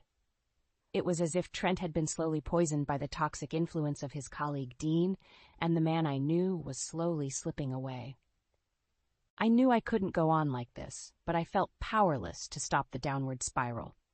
With each passing day, Trent's disdain and cruelty only seemed to grow, and I was left wondering if there was any hope left for our relationship, or if I was doomed to endure this torment until the bitter end. My best friend Nora could see the toll this situation was taking on me. She had been witness to Trent's escalating verbal abuse, and it broke her heart to see me so defeated and broken. One afternoon she came over unannounced, her face etched with concern. "Lila, we need to talk," she said, her voice gentle but firm. I looked at her with tired, puffy eyes, the aftermath of another emotional outburst from Trent. "What is there left to say, Nora? He's made it clear he doesn't care about me or this baby." Nora shook her head adamantly. "No, that's not true. He's just lost his way somehow. But we can't let him treat you like this any longer." I sighed heavily, feeling utterly helpless. "But what can I do? He won't listen to reason, and he's convinced I'm just making everything up." Nora's expression hardened, a newfound determination in her eyes. "Then we'll make him listen. I've been recording some of his outbursts on my phone." My eyes widened in surprise. "You... what, Nora? It's what we need to do," she insisted. "We need proof of how he's been treating you. Then we can take it to a professional, get you the help and support you deserve." I hesitated, uncertain about the ethics of secretly recording my husband. But as I looked at Nora's unwavering resolve, I knew she was right. This situation had spiraled too far out of control, and I needed all the ammunition I could get. Reluctantly, I nodded. "Okay, let's do it." Over the next few days, Nora continued to document Trent's tirades, capturing his cruel words and dismissive attitude on her phone's audio recordings. And sure enough, another explosive argument erupted, giving her the perfect opportunity to catch his behavior in action. "You're useless. Do you know that?" Trent spat, his face twisted with contempt. "I don't know why I even bother with you anymore." As his harsh words cut through me like knives, Nora's phone was silently capturing it all. When the outburst finally ended, she gently took my hand and led me to the bedroom, away from Trent's seething presence. "Lila, you can't go on like this," she said, her voice thick with emotion. "This is abuse, plain and simple. It's time to get professional help." I nodded numbly, feeling utterly drained and defeated. But deep down, I knew Nora was right. If I stayed on this path, it would only lead to further destruction, for me and for my unborn child. With a heavy heart, I agreed to seek counseling and legal advice. It was a difficult step, but one that I knew was necessary to escape the toxic spiral my life had become. And with Nora by my side, I found the strength to take that first, crucial step towards a better future. With Nora's encouragement, I decided to make one last effort to get through to Trent. I scheduled a counseling session, hoping that having a third party present might help him see reason and work on improving our relationship before it was too late. When I told Trent about the appointment, he immediately bristled. "Counseling? Are you kidding me? We don't need some shrink meddling in our personal lives." "Trent, please," I pleaded. "Our marriage is falling apart. We need help to work through this." He scoffed dismissively. "There's nothing to work through. You're the one with the problem, not me." I felt my frustration rising, but I tried to keep my composure. "That's not true, and you know it. Your behavior towards me has been inexcusable, and it's only getting worse." Trent's eyes narrowed, and I could see the anger simmering behind them. "So, what, you're going to gang up on me with some therapist now? Make me out to be the bad guy?" "No one's trying to gang up on you," I said, struggling to remain calm. "I just want us to talk this through, with someone impartial there to help us communicate." But Trent was having none of it. He shook his head vehemently. "Forget it. I'm not doing this." The day of the appointment arrived, and despite my pleas, Trent refused to come. I went alone, feeling defeated and hopeless. The therapist, Dr. Miller, was kind and understanding as I explained the situation. "Your husband's resistance is not uncommon in cases like this," she said gently. "But it's important that you don't give up." She suggested trying a different approach, one that might make Trent feel less cornered and defensive. Invite him to a session under the guise of discussing your concerns about the pregnancy and his role as a father. That way, it doesn't seem like an attack on him personally. I agreed to try her suggestion, though I couldn't help but feel skeptical. Trent had become so entrenched in his behavior, so unwilling to see reason, that I doubted anything would get through to him at this point. Still, I persisted, extending the olive branch once more. "Trent, I know you're feeling overwhelmed about becoming a father," I said gently. "Why don't we go talk to someone about it? Get some advice on how to prepare and what to expect?" To my surprise, he agreed, though his demeanor remained guarded and tense. I should have known better than to get my hopes up. The session was a disaster from the start. Trent sat in sullen silence, arms crossed defiantly as Dr. Miller tried to engage us in conversation. When she probed about our relationship struggles, he exploded. "This is a waste of time," he shouted, his face twisted with rage. "You're just trying to turn me into the bad guy here, aren't you?" Dr. Miller tried to calm him, but it was no use. Trent stormed out, leaving me devastated and ashamed. As I drove home alone, tears streaming down my face, I knew that I couldn't go on like this any longer. Trent had made his choice, and it was clear that he had no intention of changing or seeking help. With a heavy heart, I realized that my only option left was to take drastic action, for my own well-being and for the safety of my unborn child. It was time to issue an ultimatum, and this time I had to be prepared to follow through, no matter how painful it might be. After the disastrous counseling session, I knew it was time to take a stand. With Nora's support, I gathered my courage and confronted Trent with an ultimatum. "Trent, this can't go on any longer," I said, trying to keep my voice steady. "Your behavior towards me has become abusive, and it's not okay." He scoffed, rolling his eyes. "Here we go again with the dramatics." "No, I'm serious," I pressed on. "If you don't make a genuine effort to change and start treating me with respect, I'm going to have to leave." That got his attention. His eyes narrowed as he glared at me. "You're threatening to leave me? Over what? Because I expect you to pull your weight around here?" "This has nothing to do with housework, Trent," I said, fighting back tears. "This is about the way you've been belittling me, dismissing my struggles, and making me feel worthless." He shook his head dismissively. "You're just overreacting as usual." I took a deep breath, steeling my resolve. "I'm not overreacting. This is about preserving my self-worth and protecting our child from growing up in a toxic environment." "So what's it going to be? Are you going to make an effort to change or not?" For a moment Trent seemed conflicted, but then his expression hardened. "Fine," he said curtly. "I'll play along for now, but don't think this means you've won." I knew better than to believe his words at face value, but I had no choice but to give him a chance to prove himself. Little did I know, Trent had no intention of changing his ways. Instead, he sought solace in the toxic influence of his colleague, Dean. "She's got some nerve, threatening to leave like that," Trent ranted to Dean over drinks one night. "Like I'm the one who's been acting unreasonable." Dean shook his head, his expression grim. "Women, man. They're all the same, manipulative and controlling. You can't let her walk all over you like that." Trent nodded, emboldened by Dean's words. "You're right. I need to take control of this situation before it gets out of hand." And so, with Dean's guidance, Trent devised a plan, a twisted game of manipulation and deceit. He would pretend to comply with my demands, all the while secretly undermining my efforts and plotting his next move. Over the following weeks, Trent put on a convincing act. He was more attentive, more considerate, and even attended a couple of counseling sessions without incident. But behind closed doors, he was seeking advice from Dean on how to regain control and put me in my place. Little did Trent know, Nora had become increasingly suspicious of his sudden change in behavior. She continued to document his interactions with Dean, capturing their disturbing conversations on her ever-present phone recordings.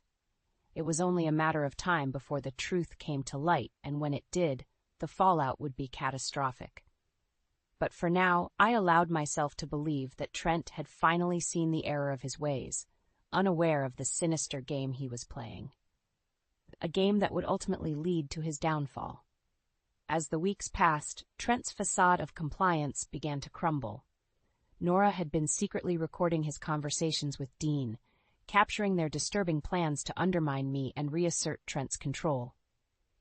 Armed with this evidence, I knew it was time to take drastic action. With Nora's help, I arranged a surprise gathering, inviting both our families under the guise of celebrating the impending arrival of our child. When everyone had arrived, I took a deep breath, steeling my nerves for the confrontation ahead. Trent shot me a confused look, but I simply nodded to Nora, who pressed play on her phone.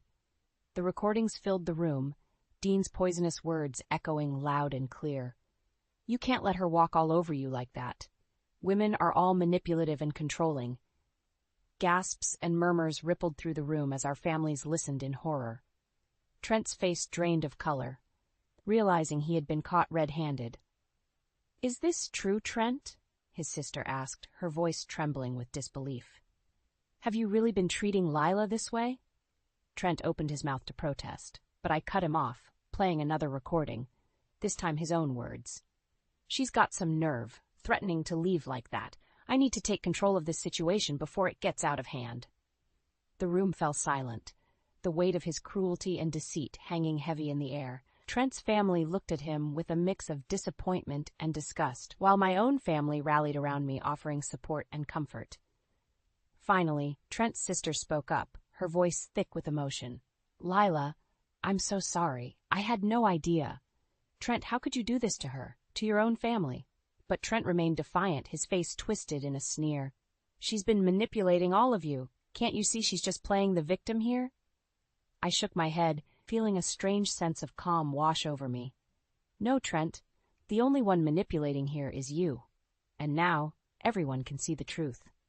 With that, I played the final recording, a damning conversation between Trent and Dean, discussing strategies to wear me down and assert his dominance. The room erupted in outrage, my family and Trent's alike, condemning his actions and rallying around me. In that moment, I knew I had won. Not just the battle, but the war. Trent's mask had finally slipped, revealing the ugly truth of his character. And as he stood there, surrounded by the people who had once trusted and loved him, he had nowhere left to hide. His sister approached me, tears in her eyes. "Lila, I'm so sorry. You didn't deserve any of this. We're here for you, whatever you need." And just like that, the tides had turned. Trent's carefully constructed web of lies had unraveled, leaving him exposed and alone, while I found myself surrounded by a support system stronger than I could have ever imagined. As I looked around at the faces of my loved ones, united in their condemnation of Trent's actions, I knew that this was just the beginning. The road ahead would be long and difficult, but with their help, I would find the strength to break free from this toxic cycle once and for all, no matter what it took. In the aftermath of the confrontation, my family rallied around me, offering unwavering support. With their encouragement, I made the decision to leave Trent, for good. My sister opened her home to me, providing a safe haven as I began the process of filing for divorce. "You don't have to go through this alone," she assured me, wrapping her arms around me in a comforting embrace. As news of Trent's despicable behavior spread, he found himself increasingly ostracized. His colleagues at work, once impressed by his charismatic persona, now looked at him with thinly veiled contempt. Respecting women and valuing integrity were core values in his profession, and Trent had violated them in the most egregious way. Even Dean, his once trusted ally, distanced himself, realizing that his toxic influence had gone too far. Trent had become a pariah, his reputation in tatters. Meanwhile, I found strength in the solidarity of my loved ones. Nora, my steadfast friend, was by my side every step of the way, offering a listening ear and a shoulder to lean on when the emotions became overwhelming. As the divorce proceedings unfolded, the evidence of Trent's emotional and psychological abuse proved damning. The recordings Nora had collected, coupled with witness testimonies from our families, painted a clear picture of his abusive behavior. Faced with the irrefutable proof of his cruelty, Trent had little recourse. His attempts to gaslight and manipulate fell flat, as the truth had already been laid bare. In the end, the settlement was heavily in my favor. Not only did I receive a substantial portion of our shared assets, but Trent was also ordered to undergo mandatory counseling and anger management. A small victory, but a vindication nonetheless. As I signed the final divorce papers, a weight lifted from my shoulders. I was finally free from the toxicity that had consumed my life for far too long. Trent, on the other hand, found himself in a deep hole of his own making. His once promising career hung in the balance, as word of his actions spread like wildfire through professional circles. Integrity and respect were paramount in his line of work, and he had squandered both in the most public and humiliating way. As the months passed, I focused on healing and preparing for the arrival of my child. With the support of my family and friends, I found strength in the knowledge that Trent's actions had been his own undoing. And when the day finally came, and I held my precious newborn in my arms, I felt a profound sense of peace. This child would never know the pain and turmoil that had once plagued our lives. Instead, they would be surrounded by love, support, and the unwavering strength of those who had stood by me through the darkest of times. As I gazed into my baby's eyes, I silently vowed to be the parent Trent could never be, loving, nurturing, and fiercely protective. And in that moment, I knew that while the road ahead might be challenging, I would never again be defined by the actions of a man who had lost his way. My future, and that of my child, was mine to shape, a future filled with hope, resilience, and the knowledge that even in the darkest of times, light can always find a way to shine through. With the divorce finally finalized, I found myself embarking on a new chapter, one filled with both trepidation and hope. The settlement had been generous, thanks in large part to Trent's tarnished reputation and the overwhelming evidence of his misconduct. Not only had I been awarded a substantial portion of our shared assets, but the court had also ordered Trent to cover my legal fees and provide child support. It was a small vindication, an acknowledgement of the emotional and psychological turmoil he had put me through. As I packed up my belongings, preparing to start afresh in a new city, I couldn't help but reflect on the long and arduous journey that had brought me to this point. The bruises may have been invisible, but they had left their mark, nonetheless. Nora, ever my steadfast ally, helped me load the last of my boxes into the moving truck. "You know, I'm going to miss having you around," she said, her voice thick with emotion. I pulled her into a tight embrace, holding back tears of my own. "I'll miss you too, more than you know, but I need this fresh start, a chance to heal and to focus on being the best mother I can be." She nodded, offering a watery smile. "I know, and you're going to be amazing at it. That little one is so lucky to have you." As I said my goodbyes and hit the road, a sense of liberation washed over me. I was finally free from the toxic cycle that had once consumed my life, free to forge my own path without the weight of Trent's manipulation dragging me down. In the new city, I found a cozy apartment nestled in a quiet, family-friendly neighborhood. It was a far cry from the suburban prison I had once called home, a place where I could finally breathe and begin to rebuild.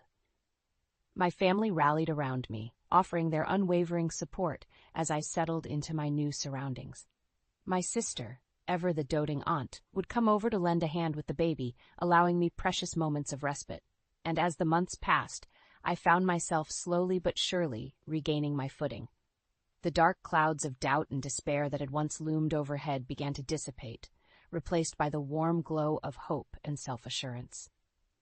I even reconnected with an old friend from college, Sarah, who had recently moved to the area with her own family. Our shared experiences as single mothers forged an unbreakable bond, and we quickly became each other's greatest source of strength and solidarity. "You're a warrior, Lila," Sarah would often remind me during our coffee dates. "What you've been through would have broken most people, but you refused to let it define you." And she was right. Despite the darkness I had endured, I had emerged on the other side, stronger and more resilient than ever before. Trent's actions had been a desperate attempt to break my spirit, but in the end, they had only served to harden my resolve. As I watched my child grow and thrive, surrounded by a loving support system, I couldn't help but feel a sense of profound gratitude. This was the life I had fought for, the future I had sacrificed so much to secure. And in those quiet moments, when my little one would gaze up at me with eyes full of innocent wonder, I knew that every tear, every heartache, had been worth it. For in their unblemished gaze, I saw not just the promise of a better tomorrow, but the reminder that even in our darkest moments, love and resilience can ultimately prevail. During our third anniversary dinner, Eli casually mentioned that our credit cards were maxed out when I brought up taking a dream vacation. It felt like a punch to the gut. We had always been careful with money, so hearing this caught me completely off guard. "What do you mean the cards are maxed out?" I asked, my voice trembling slightly. Eli shrugged nonchalantly. "It's no big deal, babe. I've just been hitting the casino a little harder than usual lately, but it's under control." My mind was racing. How could he have racked up so much debt without me knowing? And gambling? That was a side of him I'd never seen before. Over the next few days, I dug deeper into our finances. The truth was even worse than I'd imagined. Eli had taken out multiple credit cards and loans, all to fuel his gambling addiction. We were hundreds of thousands of dollars in debt. When I confronted him, he broke down, admitting everything. He had been struggling with a gambling problem for over a year and had been too ashamed to tell me. The tears streaming down his face almost made me feel sorry for him. Almost. "We have to file for bankruptcy," I said, my voice shaking with anger and disappointment. "There's no other way out of this mess." Eli shook his head adamantly. "No, there's another option. My brother Cal. We can transfer the house to his name temporarily. That way, it's protected from the creditors until I can get back on my feet." I couldn't believe what I was hearing. "You want to lie to your own brother and risk losing our home?" "Absolutely not." But Eli was relentless, begging and pleading until I finally caved. I knew it was a terrible idea, but I was desperate to save our marriage and finances. Little did I know, it was just the beginning of Eli's betrayal. Despite my reservations, I went through with Eli's plan to temporarily transfer our house to his brother Cal's name. I tried to convince myself that he was doing this to protect our assets, that it really was just a short-term solution until he got back on his feet. When we met with Cal and his wife Darcy to explain the situation, I could barely look them in the eye. Eli did most of the talking, spinning his web of lies about needing to protect our home from creditors while he sorted out some business issues. "I don't understand," Darcy said, her brow furrowed with concern. "Why do you need to put the house in Cal's name? Can't you just file for bankruptcy?" Eli flashed her his most charming smile. "It's just a temporary measure, sweetheart. We'll have everything sorted out in a few months, and then we'll transfer it right back. You don't need to worry your pretty little head about it." I cringed at his condescending tone, but Darcy seemed to accept his explanation. Cal, however, looked uneasy. He pulled me aside while Eli and Darcy chatted in the other room. "You sure about this, Rowan?" he asked, his voice low. "It seems a little shady, even for my brother." I forced a smile, trying to quell the growing knot of doubt in my stomach. "It'll be fine, Cal. Just a few months, and then everything will be back to normal." Famous last words. Over the next few weeks, Eli's behavior grew increasingly erratic. He was gone for days at a time, claiming he was working on sorting out our financial mess. When he was home, he was irritable and distant, snapping at me over the smallest things. One night, as he stumbled in well past midnight, reeking of booze and perfume that wasn't mine, I knew the truth. He was having an affair. I confronted him, and he didn't even try to deny it. "What did you expect, Rowan?" He slurred, his words laced with venom. "You think I was going to stay faithful to a pathetic, nagging wife like you?" In that moment, I realized I had made the biggest mistake of my life by trusting him. But I also knew that I couldn't just roll over and let him destroy me. It was time to fight back. After Eli's drunken confession about his affair, I felt like the ground had been ripped out from under me. Not only had he lied about our finances and put our home at risk, but he had also betrayed our marriage vows in the most despicable way. In a daze, I spent the next few days trying to piece together what to do next. I consulted with a lawyer, hoping there was a way out of this mess. But the news was grim. Because we had transferred the house to Cal's name, and with Eli's extensive debts, I had very limited options. "The best thing you can do is try to gather as much evidence as possible," the lawyer advised.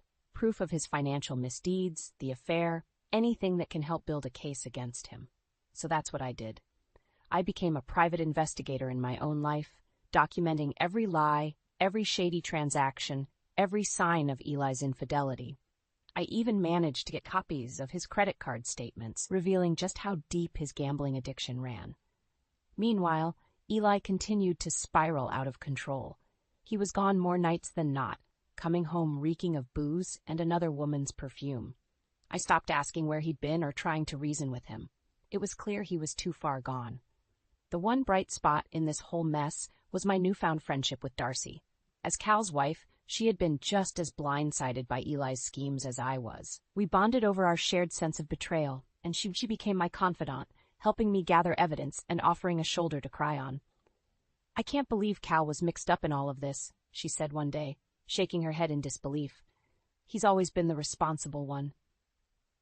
I squeezed her hand, understanding her pain all too well. Eli has a way of manipulating people. He fooled us both. As the weeks passed, my anger towards Eli only grew stronger, not just for what he had done to me, but for dragging his own brother into his web of lies. Cal and Darcy didn't deserve to be collateral damage in his selfish quest for self-destruction. That's when I started to formulate a plan. I was done being the victim. It was time for Eli to face the consequences of his actions, and I was going to make sure he paid for every single lie. As the weeks dragged on, Eli's behavior only grew more erratic and destructive. He was rarely home, and when he was either passed out drunk or raging about something inconsequential. I started staying with Darcy more often than not, just to avoid his toxic presence. "You can't keep living like this," Darcy said one night as we split a bottle of wine on her patio. "He's going to drag you down with him if you're not careful." I took a long sip, the bitter liquid burning my throat. "I know. Believe me, I want out of this marriage more than anything. But he's made it impossible for me to leave." Darcy's eyes narrowed. "What do you mean? Surely there's a way to divorce his sorry ass and get your house back."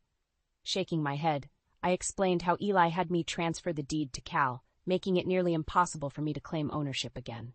As the words left my mouth, I could see the realization dawn on Darcy's face. "That son of a bitch," she hissed. "He used my husband too. Oh, he is going to pay for this." In that moment, I felt a renewed sense of determination. I wasn't just fighting for myself anymore. I was fighting for Darcy and Cal too. For the first time in months, I felt like I had an ally in my corner, someone who understood the depth of Eli's betrayal. Over the next few weeks, Darcy and I became co-conspirators, gathering every shred of evidence we could find against Eli. Bank statements, credit card bills, phone records, nothing was off limits. We built a mountain of proof detailing his reckless gambling, his affair, and his financial deceit. "We're going to nail that bastard to the wall," Darcy vowed, her voice steely with resolve. I believed her. With each new piece of evidence we uncovered, I could feel the shackles of Eli's control loosening. I was no longer a helpless victim. I was a woman on a mission for justice. The final straw came when I stumbled across a receipt for an expensive piece of jewelry, clearly a gift for his mistress. As I stared at the damning slip of paper, something inside me snapped. I was done being the scorned wife, crying in the shadows while Eli flaunted his infidelity. It was time to burn his world to the ground. It was the perfect opportunity, a big family gathering at Cal and Darcy's house for Darcy's birthday. Eli would be there, smug and oblivious as ever. But this time, I was ready for him. As everyone gathered in the backyard, laughing and making small talk, I caught Eli's eye from across the lawn. He gave me a mocking smirk, raising his beer in a mock salute. My blood boiled, but I forced a smile in return. This was all part of the plan. Once we were all settled around the patio table, I cleared my throat loudly, drawing everyone's attention. "Before we start eating, I have something to share with all of you," I announced, my voice surprisingly steady. "Something you all deserve to know." Eli shot me a warning glare, but I pressed on. "For months now, my husband has been lying to us. To all of us." I turned to Cal and Darcy, feeling a pang of guilt for what I was about to reveal. "He manipulated you into putting our house in your name, Cal, all because he's drowning in debt from his gambling addiction." Gasps rippled through the gathering as I laid out the evidence. Bank statements, credit card bills, everything Darcy and I had painstakingly gathered. Eli's face turned a mottled shade of red, but I didn't stop there. "And if that wasn't enough," I continued, "he's also been carrying on an affair for months now. With some cheap mistress, he's been showering with expensive gifts bought with money he doesn't even have. I held up the damning jewelry receipt, letting it do the talking. Eli jumped to his feet, spewing denials and curses, but no one was listening. The truth was out in the open, laid bare for everyone to see. Cal looked like he'd been punched in the gut, while Darcy was practically trembling with rage. The rest of the family just stared in stunned silence, unable to process the depth of Eli's betrayal. Through it all, I remained stoic, allowing the evidence to speak for itself. When I was finished, I turned to Eli, meeting his hate-filled glare with an icy calm. "You're done ruining my life," I said, my voice low but laced with steel. "It's over. You've lost everything." To his credit, Eli didn't go down without a fight. He ranted and raved, hurling insults and accusations like a cornered animal. But in the end, it didn't matter. The truth was out and there was no walking it back. As the party dispersed in stunned silence, I felt an unexpected sense of peace wash over me. The weight I'd been carrying for months had finally lifted, and in that moment, I knew I'd won. Eli could rage and bluster all he wanted, but his games were over. He'd lost control, and there was no getting it back. Not this time. After the explosive reveal at Darcy's birthday party, the legal battle began in earnest. With Cal's support and testimony, I hired a shark of a lawyer to take Eli down once and for all. The first order of business was getting the house back in my name. My lawyer made a strong case that the transfer to Cal had been done under false pretenses and coercion by Eli. To my relief, the judge agreed. Eli's lies and manipulation were undeniable given the mountain of evidence we presented. Mr. Grayson clearly had no intention of this being a temporary measure. The judge stated sternly, his actions were a deliberate attempt to defraud his wife and conceal assets from creditors. The property will be returned to Mrs. Grayson's name immediately. I had to fight back tears of relief as the gavel came down. After months of feeling trapped and hopeless, I finally had my home, my security back. But we weren't done yet. Not by a long shot. The next phase was going after Eli for his various financial crimes, the hidden debts, the shady loans, even his gambling losses. My lawyer was relentless, digging up every shred of evidence to bury him. During one particularly heated court session, Eli's lawyer tried to paint me as a vindictive, scorned wife out for revenge. He might as well have been speaking Greek for all the good it did him. Your client is a con man and a liar who systematically robbed his wife of her financial security to fuel his vices, my lawyer fired back, his voice booming in the courtroom. He has no one to blame but himself for the consequences of his reprehensible actions. Eli shot me a venomous glare from across the room, but I simply met his gaze with an icy stare. He had no power over me anymore. In the end, the judge saw right through Eli's desperate attempts at playing the victim. He was found guilty on multiple counts of fraud, financial crimes, and concealing assets. Not only would he face potential jail time, but he was also ordered to pay me a hefty settlement, one that would ensure I never had to worry about money again. As we walked out of the courthouse that final day, Eli brushed past me, his expression a mask of pure hatred. "You're going to regret this," he hissed under his breath. "You haven't seen the last of me." I simply laughed in his face. "I already have everything I want, Eli. You've got nothing left to take from me." Finally free of his toxic grasp, I could breathe again. The long, dark tunnel of our marriage was finally behind me, and the future looked brighter than ever. Eli could make all the empty threats he wanted. He was a ghost of the past, a cautionary tale of how low a person could sink. As for me, I was just getting started on the rest of my life. In the aftermath of my legal victory over Eli, everything seemed to crumble around him at lightning speed. It was almost dizzying to watch. First, his mistress caught wind of the whole sordid affair and dropped him like a bad habit. Apparently, she wasn't too keen on being with a broke, disgraced loser after all. Who would have thought? Then the professional fallout began.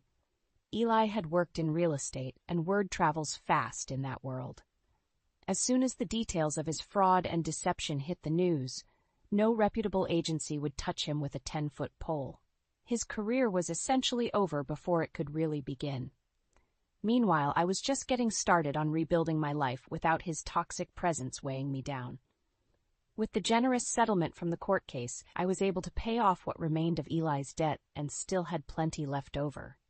Cal and Darcy were incredibly supportive throughout everything. I'll never forget the day Darcy showed up at my door with a bottle of champagne and the biggest grin on her face. "We're throwing you a party," she announced, "to celebrate you getting that scumbag out of our lives for good." The party ended up being a total rager, with friends and family coming from all over to raise a glass to my fresh start. Even Cal's stoic demeanor couldn't hide his relieved smile as we clinked drinks. "I'm just glad that whole nightmare is over," he said. "You deserve so much better, Rowan." As I looked around at the smiling faces surrounding me, I felt an overwhelming sense of gratitude. If it hadn't been for these amazing people having my back, I might never have found the strength to stand up to Eli. In the months that followed, I watched from the sidelines as Eli's life continued its downward spiral. More legal troubles and unpaid debts seemed to pile up by the week. He had burned every bridge and scorched every connection he'd once had. The worst punishment of all? Being forced to watch me actually thrive without him around. I could see it in his eyes whenever we encountered each other, that seething resentment that I had somehow won. But what he failed to realize was that I had already won the second I broke free from his toxic grip. The money, the house, all of that was just icing on the cake. After years of lying and cheating, Eli had nobody left but himself. Poetic justice at its finest. As for me, I had everything I could ever want: my freedom, my independence, and a priceless support system of people who truly cared about me. With their encouragement, I even started exploring new career opportunities that I never would have considered before. It was like a weight had been lifted off my shoulders, allowing me to spread my wings and finally live life on my own terms, and I had no plans of letting anyone clip those wings ever again. The renovations on the house were finally complete, and I couldn't be more thrilled with how it turned out. It was like a physical manifestation of my new life. Out with the old, in with a fresh start. As I stepped back to admire the sleek new kitchen, with its modern appliances and marble countertops, I felt a surge of pride. This was my sanctuary, my clean slate. No more ghosts of the past lingering in every corner. "What do you think?" I asked Darcy, who had become my unofficial design consultant over the past few months. "Worth all the dust and noise?" She let out an appreciative whistle. "Girl, it looks amazing. You totally nailed the whole effortlessly chic vibe." Laughing, I pulled her in for a hug. If it hadn't been for Darcy's unwavering support, I'm not sure I would have made it through those dark days intact. She was the sister I never had, and I was eternally grateful. Over the next few weeks, I settled into my new surroundings like a bear emerging from hibernation. Every morning, I'd make a cup of coffee and just soak in the peaceful ambiance of my beautifully remodeled home. No more chaos, no more negativity, just serene tranquility. Of course, Eli tried to rear his ugly head a few times during the process. He'd show up unannounced, ranting about how I had stolen the house from him. More than once, I had to threaten to call the cops to get him to leave. "You think this is over?" He'd snarl, his face twisted with rage. "I'm going to make your life a living hell until you give me what's mine." I'll admit there were moments when his threats shook me, stirring up those old feelings of dread and anxiety. But they never lasted long. I had worked too hard to reclaim my power to let him slither his way back into my head. "This is my home, Eli," I stated calmly after one of his outbursts. "A home and a life that you gambled away through your own selfish actions. Whatever hell you're living in now, that's on you, buddy." Eventually, his attempts to terrorize me became less frequent until they stopped altogether. The last I heard, he had fled the state, likely to escape the mountain of debts and legal troubles still hounding him. Good riddance. As for me, my new life was just beginning. With the house situation settled and that dark chapter finally closed, I started exploring new career opportunities.